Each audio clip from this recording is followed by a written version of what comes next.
अध्याय 6 देख रहे हैं। नए प्रश्न, नए विचार। बात शुरू होती है अनघा। अब अनघा अपने स्कूल विद्यालय की ओर से ये जारी होती है सैर पे, यानी स्कूल इन्हें सैर पे ले जा रहा है। कहां ले जा रहा है?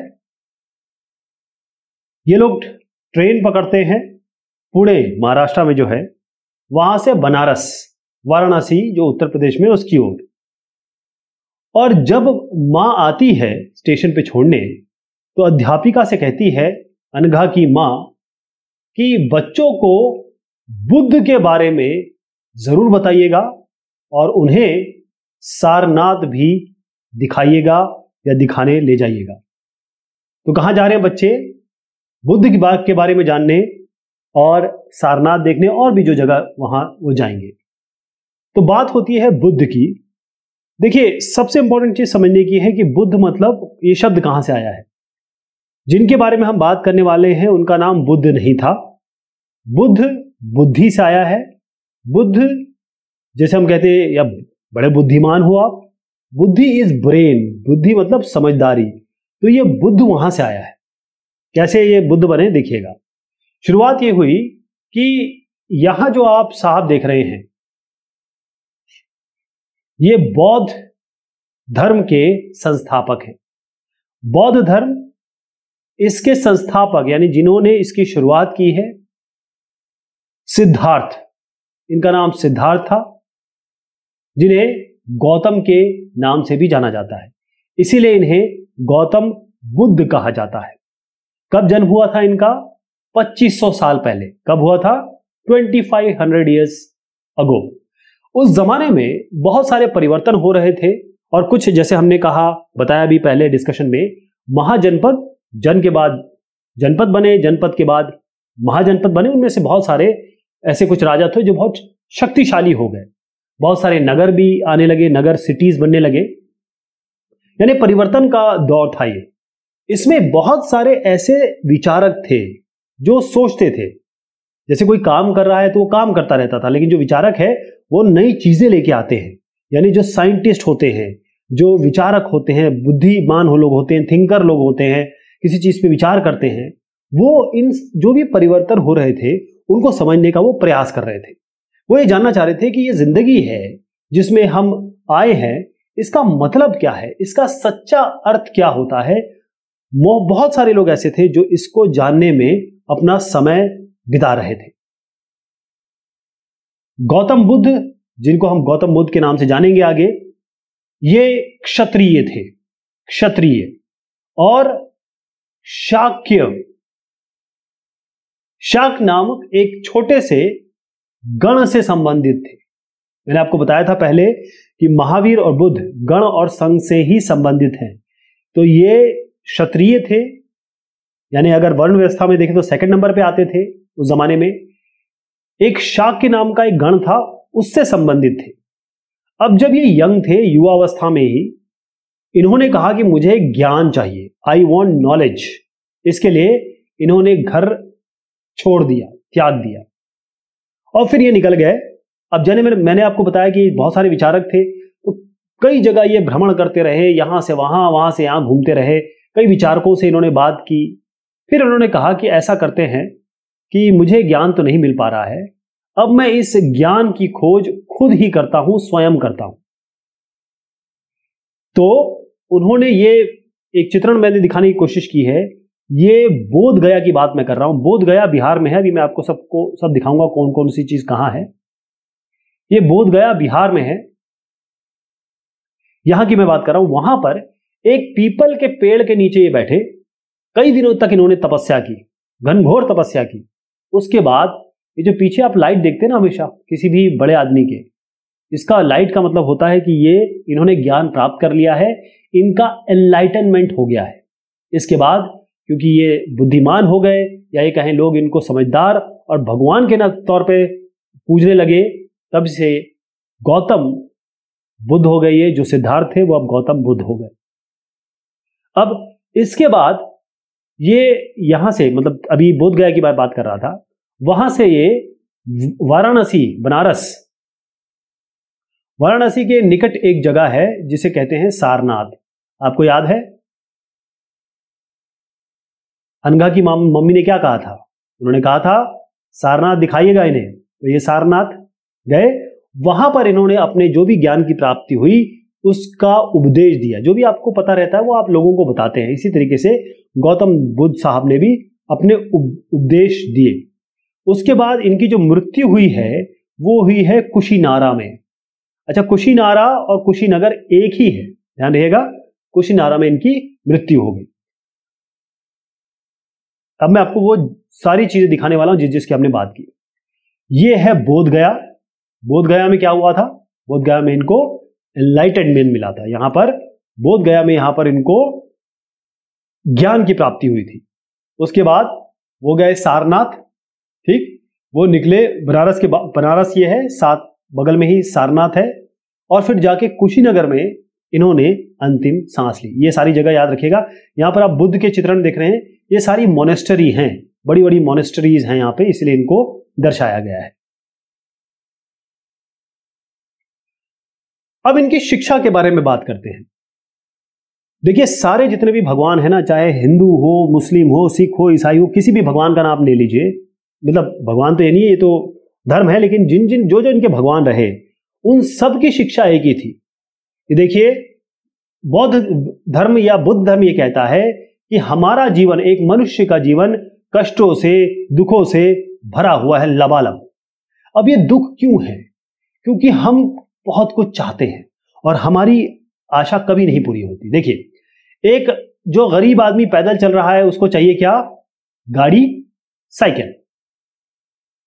उसको साइकिल चाहिए, साइकिल मिल जाएगी, फिर उसको बाइक चाहिए होगी, बाइक चाहिए अगर हो गई तो उसको कार चाहिए होगी, कार अगर मिल गया तो चलो उसको बोलेगा कि एकदम लग्जरियस कार चाहिए, कार हो गया तो फिर वो कहेगा कि मुझे कोई बड़ी एसयूवी चाहिए, फिर एसयूवी के बाद वो बोलेगा मुझे हवाई जहाज चाहिए। इस तरीके से इंसान की लालसाएं, इंसान की इच्छाएं कभी पूरी नहीं हो सकती।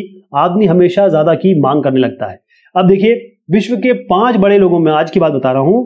हिंदुस्तान का एक आदमी है अंबानी। आपको क्या लगता है ये विश्व में 5 नंबर पे या फर्स्ट नंबर पे भी पहुंच जाए तो क्या ये पैसा कमाना छोड़ देंगे? नहीं, ये और धन बढ़ाने की कोशिश कर रहे हैं, बढ़ते चले जा रहे हैं, बढ़ते चले जा रहे हैं। इसका मतलब हमारी जो इच्छाएं हैं वो कभी पूरी नहीं होती। अगर ये जो इच्छाएं हैं, इसी को बुद्ध ने कहा तृष्णा। क्या कहा? तृष्णा, तृष्णा, लालसा, लिप्सा। तृष्णा कह लीजिए, लिप्सा कह लीजिए, या तणहा, ऐसे कुछ नाम है इन्होंने दिया, मैं आपको दिखा देता हूं। इसका प्रोनाउंसिएशन है तृष्णा। तो बुद्ध ने जो हमारी जो जरूरतें हमेशा हमेशा बढ़ती रहती हैं, उसके लिए इन्होंने कहा कि देखो, तृष्णा कभी पूरी नहीं होगी। बुद्ध जी ने शिक्षा दी कि अपना आत्मसंयम, यानी कि आपकी जो लालसा है, आपकी जो जरूरतें हैं वो कम से कम हो या फिर ना हो। तो अगर आप लालसा अपनी बंद कर दें, अपना जो भौतिक जीवन के प्रति आपका जो सुख है उसको हम कम कर दें या फिर खत्म कर दें, तभी आप मुक्ति पा सकते हैं, तभी आप एनलाइटनमेंट पा सकते हैं। उन्होंने कहा देखिए, ऐसा है कि हमको सबके प्रति दयालु होना पड़ेगा, जानवरों के प्रति भी दयालु होना पड़ेगा। हमारे कर्मों के जो परिणाम है, चाहे हम जो भी अच्छा कर रहे हैं, बुरे कर रहे हैं, वो आज के जीवन में नहीं, जब हमारी मृत्यु हो जाएगी उसके बाद भी ये हमें प्रभावित करने वाले हैं। यानी आगे की जीवन का पे वो विश्वास रखते थे। और जो बुद्ध हैं, गौतम बुद्ध ने अपनी जो शिक्षा है वो प्राकृत में दी। प्राकृत का मतलब होता है उस एरिया में, जिस एरिया में वो रहते थे या उपदेश देते थे, वहीं के लोगों की भाषा में देते थे, तो लोग वहां पर समझ सके, लोग इनकी बात को समझ सके और इनसे ज्ञान प्राप्त कर सके। बुद्ध जी ने एक और बात कही कि इन्होंने ये जब यहां बैठे हुए, इन्होंने लोगों से कहा कि देखो, मैं कुछ कह रहा हूं, लेकिन केवल मैं कह रहा हूं इसलिए इस बात को मत मानो। आपका खुद का दिमाग है, यू हैव इंटेलिजेंस, समझदारी आप में है। पहले इसको समझो, परखो, इसको अपने व्यवहार में लाओ और तब देखो कि क्या मैं सही बोल रहा हूं। अगर मैं गलत बोल रहा हूं तो इसको आप मना कर सकते हो। क्लियर है? आप यहां पर देखिएगा, सांची का स्तूप है ये, और ये रायसेन डिस्ट्रिक्ट, सांची, भोपाल, मध्य प्रदेश का बहुत बेहतरीन स्तूप है। जहां जहां इनके हैं वो मैं और बता देता हूं। ये सारनाथ का स्तूप है। स्तूप मतलब मैं आगे थोड़ा बताऊंगा आपको। ये जो इमारत है ना, इसको स्तूप के नाम से किस लिए जाना जाता है? स्तूप। यहां पर पहला ये जो सारनाथ का स्तूप इसलिए बना है क्योंकि यहां पर भगवान बुद्ध ने अपना पहला उपदेश यहां पर दिया था। ओके, अब ये स्तूप क्यों बने, क्या बने, मैं आपको बताता हूं। वो इसलिए कि जब आपने कह दिया कि भाई अब आप भौतिक जीवन को छोड़ दो, तो छोड़ के वो कहां जाएंगे, किधर जाएंगे? या फिर बुद्ध की अनुयायी जब ये मॉन्क बन जाएंगे, इनको मॉन्क्स कहते हैं, जब ये मॉन्क्स बन जाएंगे तो ये कहां रहेंगे, किधर अपनी पूजा करेंगे, कहां लोग आएंगे इनको देखने या उनसे उपदेश लेने? उसके लिए इन सब की रचना की गई है। अब मैं आपको एक छोटी सी कहानी बताता हूं कि बुद्ध ने क्या कहा, उससे लोग कितने प्रभावित हुए। एक महिला थी, उसके पुत्र का निधन हो गया। वो बच्चे को गोद में ले लेके यहां वहां घूमती रही और उसने कहा इसको जीवन दे दो, क्योंकि एक मां के लिए बच्चे से बड़ी मौत उसकी मौत से भी बड़ी मौत होती है। आप कभी सोचिएगा इसको। तो बुद्ध ने कहा एक काम करो, मुझे एक मुट्ठी सरसों के बीज लाके दो और मैं आपके जो पुत्र है उसको जीवित कर देता हूं। वो फटाफट दौड़ी, लेकिन बुद्ध ने पीछे से आवाज लगाई, अच्छा ऐसी जगह से बीज लाना जिसके घर में एक भी मृत्यु ना हुई हो। बस ये बात उन्होंने कही और इनको समझ में आ गया कि ऐसा कोई घर नहीं है, जो आदमी आया है वो मरेगा जरूर। एक सत्य है दुनिया का, वो है मृत्यु। आप आए हैं तो जाएंगे जरूर, आप जिंदगी भर नहीं रहेंगे। बस ये बात समझ में आ गई। इसे हम किसा गौतमी की कहानी कहते हैं। अब हम पहुंचते हैं उपनिषद पे। उपनिषद, तो जब बुद्ध अपने उपदेश दे रहे थे, मैंने सारी आपको जगह बताई, और भी चिंतक थे और भी विचारक थे। वो ये जानने की कोशिश कर रहे थे कि मृत्यु के बाद क्या होता है। ऐसा जो यज्ञ हो रहे हैं, इतनी सैक्रिफाइसेस हो रहे हैं, धार्मिक अनुष्ठान हो रहे हैं, इसका फायदा क्या है? कुछ तो ऐसी चीज होगी जो यहां पर जो एक स्थायी चीज है, यानी कि अगर शरीर मर जाता है, हम लोग खत्म हो जाते हैं, उसके बाद क्या ऐसी चीज है जो बची रह जाती है? इसी को आत्मा कहा गया, इसी को ब्रह्म कहा गया, या ये कहें सार्वभौम आत्मा इसको कहा गया। आत्मा और ब्रह्म एक ही है। कहने का मतलब यह है कि अगर एक इंसान इसकी मृत्यु हो जाती है तो शरीर तो नष्ट हो जाता है, लेकिन आत्मा हमेशा रहती है। बल्कि कई आगे के आप पढ़ेंगे कि आत्मा एक शरीर को छोड़ के दूसरे शरीर में प्रवेश कर लेती है। इस तरीके से भी आगे बात सुनेंगे। तो कहने का मतलब यह है कि जो स्थायी है वो है आत्मा, और इसी को ब्रह्म कहा गया। क्या कहा गया? ब्रह्म, राइट। अब कई ऐसे विचार जो है, ये जितने भी मैंने विचार बताए कि भाई ऐसा है वैसा है, इनको कभी कंबाइन तो किया गया होगा, किसने लिखा होगा? तो इन्हीं को लिखा गया है, या इन्हीं का संकलन हुआ उपनिषद में। जो वैदिक काल के बाद में लिखे गए ये उपनिषद, इसलिए इनको उत्तर वैदिक ग्रंथ कहते हैं। क्या कहते हैं? उत्तर वैदिक ग्रंथ कहते हैं। अगर मैं उपनिषद का आपको शाब्दिक अर्थ बताने चलूं तो इसका मतलब होता है ये गुरु है, इनके समीप बैठना। गुरु के समीप बैठना, इसी को हम उपनिषद कहते हैं। ध्यान रहेगा आपको। इसमें क्या है कि जो आपस में गुरु की बातचीत है, लोगों की बातचीत है, जो बड़े बड़े लोग हैं चिंतक विचारक, उनकी बातचीत को इसमें रखा गया है उपनिषद में। अब एक चीज आपको बताता हूं, हिंदुस्तान का जो दर्शन है उसकी 6 पद्धतियां हैं। हमारा जो दर्शन है, दर्शन होता है फिलॉसफी। तो एक एक करके मैं आपको बताता हूं किस किस से रिलेटेड है, और पूरी दुनिया मानती है इस चीज को। ठीक, तो भारत द्वारा जो सत्य की बौद्धिक खोज, यानी कि ट्रुथ क्या है, सच्चाई क्या है, जैसे आत्मा के बारे में किसी ने बताया, ब्रह्म के बारे में बताया, ऐसे ही छह अलग अलग फिलॉसफी है, 6 शाखाएं हैं, जिससे ये जानने की कोशिश की गई कि भाई असली सत्य क्या है। तो इसमें क्या हुआ, हमारे 6 हैं। एक है वैश्विक, इसका जो हम अलग अलग प्रतिनिधित्व देखते हैं, अलग अलग कैटेगरी देखते हैं। एक तो हो गई वैशेषिक, ये हो गई वैशेषिक। एक हो गई आपकी सांख्य, एक हो गई आपकी योग, एक हो गई आपकी पूर्व मीमांसा, एक हो गई वेदांत। इस वेदांत को हम उत्तर मीमांसा भी कहते हैं। ठीक, वेदांत या उत्तर मीमांसा। अब ये जो वैशेषिक है, इनकी स्थापना किसने की थी? इसकी किस स्थापना की थी? इस फिलॉसफी को कहा था, या इसकी जनक थे ऋषि कणद। ध्यान रहेगा, ऋषि कणद। सांख्य के कौन थे? सांख्य के थे गौतम कपिल। गौतम कपिल। योग के क्या थे? पतंजलि। रामदेव बाबा को जानते होंगे आप, पतंजलि, उनका पतंजलि ही है सब नाम। और उसके बाद पूर्व मीमांसा ये की थी जैमिनी ने। और फिर जो वेदांत है या उत्तर मीमांसा है, उसकी रचना या उसकी शुरुआत की थी व्यास ने। ये बड़े बड़े लोग हुए जिन्होंने बड़ी बड़ी चीजें, बड़े बड़े विचार विश्व के सामने रखे। एक बुद्धिमान भिखारी की भी आपको कहानी बताना चाहता हूं। हुआ ये कि एक भिखारी पहुंचा और वहां पर कुछ बड़े लोग बैठे थे, ये कहें कि कुछ खाना पीना चल रहा होगा। तो भिखारी ने कहा, दो शौनक और अभी प्रतारिण, ये दो ऋषि थे।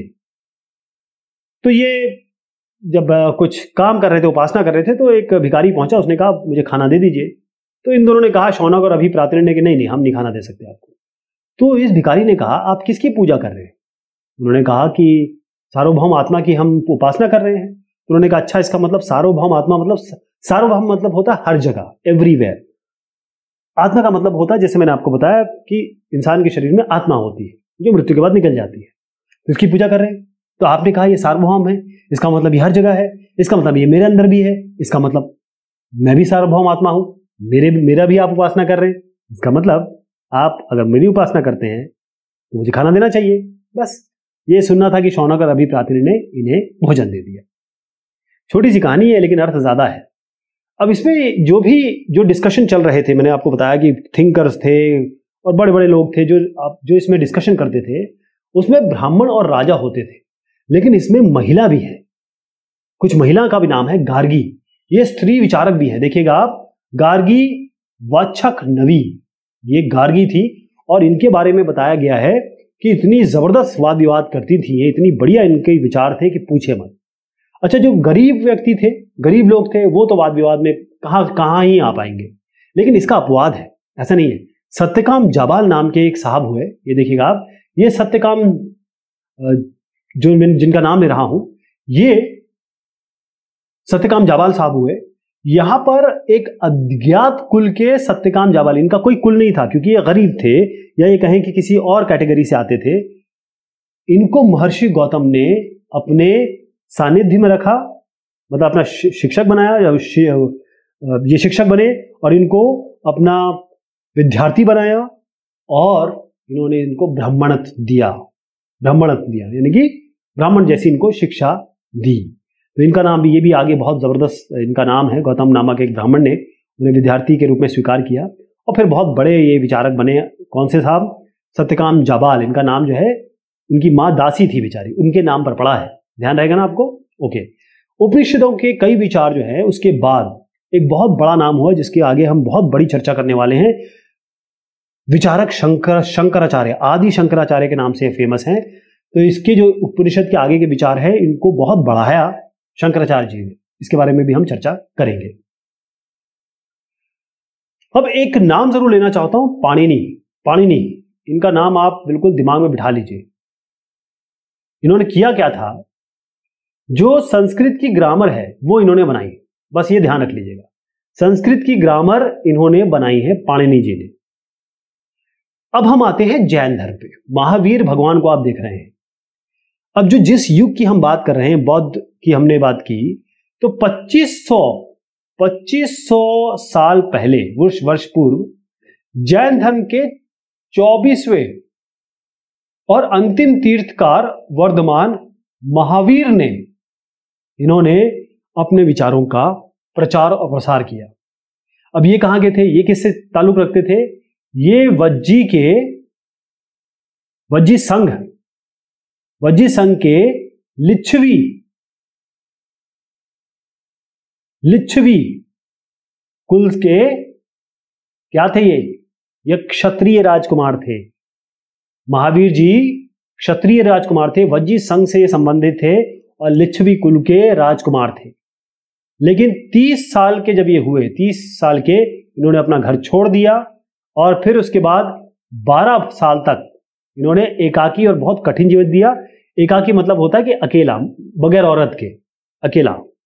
और 12 साल तक इन्होंने बहुत कठिन परिश्रम किया, कठिन तपस्या वगैरह की और उसके बाद इनको ज्ञान मिला। ये जो आप गोला देख रहे हैं इसका मतलब इनको एनलाइटनमेंट मिल चुका है। इनकी भी शिक्षा बड़ी सरल थी, बहुत सरल थी इनकी। इनका मतलब ये था कि देखिए, अगर आपको सत्य को जानना है तो आप घर छोड़ दीजिए, घर का त्याग कर दीजिए। पहली चीज तो ये है, अहिंसा का धर्म परम धर्म है, यानी किसी भी जीव को मारना नहीं है, हत्या नहीं करनी है, काटना नहीं है। उनका ये कहना है कि सभी जीव जो हैं वो जीना चाहते हैं, हर एक जीव जीना चाहता है, सभी के लिए अपना जीवन प्रिय है। और इन्होंने अपनी शिक्षा भी प्राकृत में दी, यानी कि ऐसी भाषा में दी जो वहां के लोग समझ सकते थे। समझने के कारण ही इतने फेमस ये हुए और फिर आज भगवान की तरह पूजे जाते हैं। जैसे मैं प्राकृत की भाषा, जैसे अगर मैं कहूं कैसे आप समझेंगे, जैसे मगध में बोली जाने वाली भाषा हो गई मगधी, इस तरीके से। अब जैन नाम से जाने गए महावीर के अनुयायियों को भोजन के लिए क्या करना पड़ता था? जो भी जैन बने उनको करना पड़ता था मांग कर, भिक्षाम देहि, इस तरीके से भिक्षा लेकर ये अपना जीवन चलाते थे। इनको ईमानदार होना पड़ता था। पहली चीज तो ये ईमानदार जरूरी है, यानी चोरी वोरी नहीं करनी है, कोई गड़बड़ नहीं करना है, बिल्कुल सख्त हिदायत थी। सबसे बड़ी बात है कि ब्रह्मचर्य का पालन करना था। ब्रह्मचर्य मतलब होता है कि संभोग नहीं करेंगे आप। एक महिला को आदमी के साथ, आदमी को महिला के साथ संभोग नहीं होना चाहिए, यानी आप अकेले रहेंगे, वैसा काम नहीं होगा जो जिससे बच्चे पैदा होते हैं या प्रजनन होगा, संभोग नहीं करना है। पुरुष को वस्त्र, सारे कपड़े, सब कुछ त्याग देना है, ध्यान रहेगा, कपड़े त्याग देने हैं, ये भी इन्होंने कहा। यहां भी लिख देता हूं, नो कपड़ा, कपड़े त्याग देने हैं। अब इसमें एक बात आई कि ये जो नियम थे भगवान महावीर के, बड़े कठिन थे। कई लोगों ने किया, कई लोगों ने नहीं किया। कई लोग केवल जो भिक्षा मांगते थे उन्हीं को खाना वाना दे के अपना धर्म पूरा करते थे। अच्छा, इसमें जो व्यापारी गण थे ना, उन्होंने तो इस धर्म को बहुत हाथों हाथ लिया। उन्होंने माना कि चलो ये धर्म अच्छा है। कठिन तो था, लेकिन अगर हम बात करें कि किसानों की, तो किसानों ने ये जैन धर्म इतना ज्यादा प्रचलित नहीं हुआ, क्योंकि अगर उनको अपने फसल की रक्षा करनी होती थी, ये कीड़े मकोड़ों को इनको मारना पड़ता था। तो अब कीड़े मकोड़ों को मारना है तो फिर कैसे? जैन धर्म में तो सीधा कहा गया किसी को नहीं मारना है, राइट? तो उसके बाद ये कहाँ कहाँ, उत्तर भारत में, गुजरात में, तमिलनाडु, कर्नाटक में, सब जगह ये फैला। और आज जो हमें जैन धर्म की शिक्षा मिलती है या उनकी जो भी चीजें थी, जो उन्होंने कहा वो मिलता है, वो वल्लभी एक नामक एक स्थान है, वल्लभी, ये गुजरात में वल्लभी, ध्यान रहेगा ना आपको, ये वल्लभी में हमें उनका संकलन मिलता है। अब यहां पर शब्द आया जैन। जैन जो शब्द निकला है वो जिन शब्द से निकला है, और जिन का मतलब होता है विजेता, वॉरियर, या ये कहें अंग्रेजी में से कहें विनर। ओके, संघ की बात मैं करता हूं कि महावीर और बुद्ध, जैसे मैंने कहा था ना कि जो स्तूप बनाए गए वो क्यों बनाए गए, क्योंकि सब जो महावीर हैं और जो बुद्ध हैं, इन दोनों का मानना था कि घर त्याग अगर आप करोगे, घर छोड़ोगे, तभी आपको सच्चे ज्ञान की प्राप्ति होगी, एनलाइटनमेंट होगा। तो जो लोग घर छोड़ देंगे वो कहाँ आएंगे, वो कहाँ जाके रहेंगे? वो रहेंगे, उसके लिए जो जगह बनाई गई उसका नाम इन्होंने संघ दिया। क्या दिया? संघ, या आप कहें संगठन नाम दिया, जहां पर वो आएंगे। तो यहां आप देखिएगा कि जो संघ में रहने वाले जो बौद्ध भिक्षु हैं, उनके लिए बनाए गए नियम ये विनय पिटक नामक ग्रंथ में मिलते हैं। मैं ध्यान दीजिए, मैं बौद्ध धर्म की बात कर रहा हूं। यहां संघ में जो रहते थे बौद्ध भिक्षु, उनका विनय पिटक इस नामक ग्रंथ में इनके बारे में हमें सब पता चलता है। और इससे हमें यह पता चलता है कि औरत मर्द अलग अलग रहते थे। कोई भी व्यक्ति संघ में आ सकता था, लेकिन अगर कोई भी आता था, जैसे माता पिता, बच्चे आ रहे हैं तो माता पिता से परमिशन, कोई दास आ रहा था स्वामी से, राजा के काम करने वाले लोग हैं तो वो अगर आएंगे तो राजा से परमिशन, अगर कोई कर्जदार है तो वो जो भी देनदार है वो कर्जदार से, जिसने भी उसको पैसा दिया उससे अनुमति लेके आएगा, स्त्री है तो अपने पति से अनुमति लेके आएगी। इस तरीके से कोई भी आ सकता था, लेकिन उसको परमिशन लेके आनी पड़ती थी। लेकिन जैसे ये संघ में आ गए, आप देखिए कितने सादा जीवन जी रहे हैं लोग, जैसे ये संघ में आ गए इसका जीवन बिल्कुल सादा हो जाता था। ध्यान करने में, मेडिटेशन करने में अपना सारा समय बिताते थे, और एक निश्चित समय में वो जाते थे गांव में, वहां जाके भिक्षा कहते हैं या भीख कह लें, वो उनको दाल चावल सब्जी जो भी वो मांग के वहां लाते थे। इसीलिए इनका नाम भिक्खु और भिक्खुणी, यानी जो साधु भिखारी कह लीजिए, भिक्षा ही मतलब एक तरीके से आप मांग ही रहे हो तो भिक्खु भिक्खुणी हो गए। तो ये जो नॉर्मल लोग थे उनको शिक्षा दिया करते थे, उनकी सहायता भी करते थे, और साथ में अगर कोई दिक्कत हो रही है, आपस में लड़ाई हो गई किसी की, उसकी निपटारा भी ये कर दिया करते थे। अब संघ में अगर कोई आ गया, राइट, चाहे वो ब्राह्मण हो, क्षत्रिय हो, व्यापारी हो, मजदूर हो, नाई हो, कोई भी हो, दास हो, यहां पर कोई भी आ सकता था। ठीक, अब मैं आपको बता रहा था विहार क्या होते हैं। तो जैन और बौद्ध भिक्षु पूरे साल यहां से वहां, कभी यहां कभी वहां घूमते रहते थे। अब वर्षा ऋतु में जब बरसात होती थी तो इनकी बहुत कठिनाई हो जाती थी, क्योंकि बरसात हो रही होती थी, पानी भर रहा होता था। तो इसके लिए इनके जो भी इनके अनुयायी थे, जो इनके फॉलोअर्स थे, उन्होंने क्या किया, कुछ जगह बनाई, इन्हीं निवास स्थान, जैसे गुफा में बना दी, पत्थरों को काट के बना दी। तो ये जो जगह है पहाड़ी क्षेत्र में गुफाएं बना दी और कई ऐसी ठहरने की जगह बना दी, तो इन्हीं को विहार कहा जाता है। यही विहार है। आगे चल के विहार चेंज हुए, जैसे जैसे समय बीता गया। ये जो भिक्खु और भिक्खणियां हैं जो भिक्षा मांग के अपना जीवन यापन करते थे, उनके लिए और अच्छे शरणास्थल बनाए गए। तो इसके लिए क्या किया गया, इन जो आगे बनाया गया, ध्यान रखिएगा, यहां पर जो लकड़ी के ईंटों के जो विहार बनाए गए उसी को विहार कहते हैं। गुफा को तो विहार नहीं कहेंगे ना आप। इस तरीके से अब कोई भी धनी व्यापारी हो, राजा हो, भूस्वामी हो, ये क्या करते थे, अपनी एक जमीन दे देते थे, इसी पे विहार बन जाता था, इसी पे विहार बना दिया जाता था। अब जो भी आसपास के लोग हैं, वो यहाँ पर जो लोग रहते थे, भिक्खु भिक्खणियां, उनको जाके, या भिक्खुड़ी, उनको जाके खाना, कपड़े, दवाइयां जाके ले लेते थे। और इसके बदले क्या लेते थे, जो लोग जाते थे वो शिक्षा लेते थे, शिक्षा। ओके, फिर एक आश्रम व्यवस्था की बात हुई उस जमाने में। आश्रम व्यवस्था ये है कि हर एक समय, अच्छा, ये जो जब बुद्ध और महावीर जी की बात चल रही थी ना, तो हम जब अपने एक्चुअल धर्म की बात करते हैं, सनातन धर्म की बात करते हैं, यानी ब्राह्मण, यहां पर हमारा जो धर्म चल रहा था उसमें आश्रम व्यवस्था की गई थी। इसी के को लोकप्रिय, क्योंकि लोकप्रिय हो रहे थे जैन और बौद्ध, तो इस लोकप्रियता के साथ एक और चीज हुई कि हमारे धर्म में, सनातन धर्म में भी ये चीज आई, ब्रह्मचर्य, गृहस्थ, वानप्रस्थ, संन्यास। ब्रह्मचर्य, गृहस्थ, वानप्रस्थ, संन्यास। ब्रह्मचर्य का मतलब ये होता है इस जमाने में आप कोई भी महिला के साथ कोई संभोग नहीं करेंगे। फिर उसके बाद गृहस्थ आश्रम, गृहस्थ में आप महिला से शादी करेंगे, संभोग करेंगे, बच्चे करेंगे। उसके बाद एक आश्रम जिसमें आप वन चले जाएंगे, और फिर आप संन्यास ले लेंगे। तो ये 4 आश्रम जो हैं ये इसमें आ गए, ब्रह्मचर्य, गृहस्थ, वानप्रस्थ और संन्यास। ध्यान रहेगा। अब इसमें स्त्रियों को वेद पढ़ने की अनुमति नहीं थी, और जो भी पति कहते थे, पत्नियां ऐसे करती थी, ये आदमियों के लिए था बेसिकली।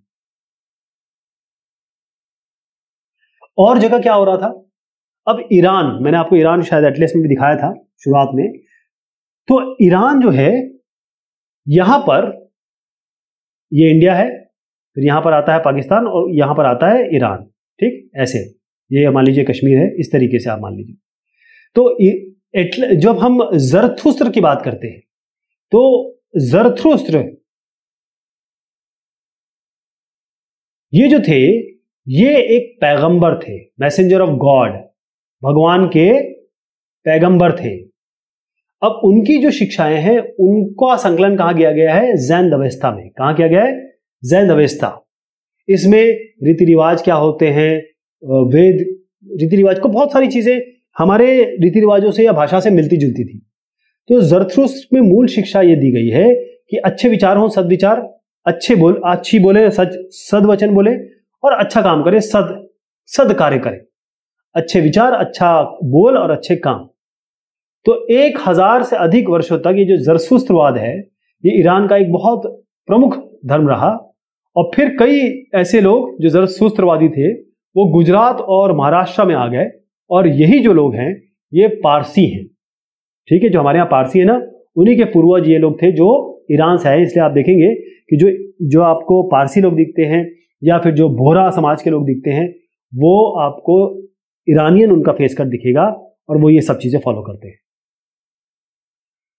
तो ये बात हुई इस चैप्टर की। बहुत शुक्रिया, बहुत मेहरबानी आप सभी की।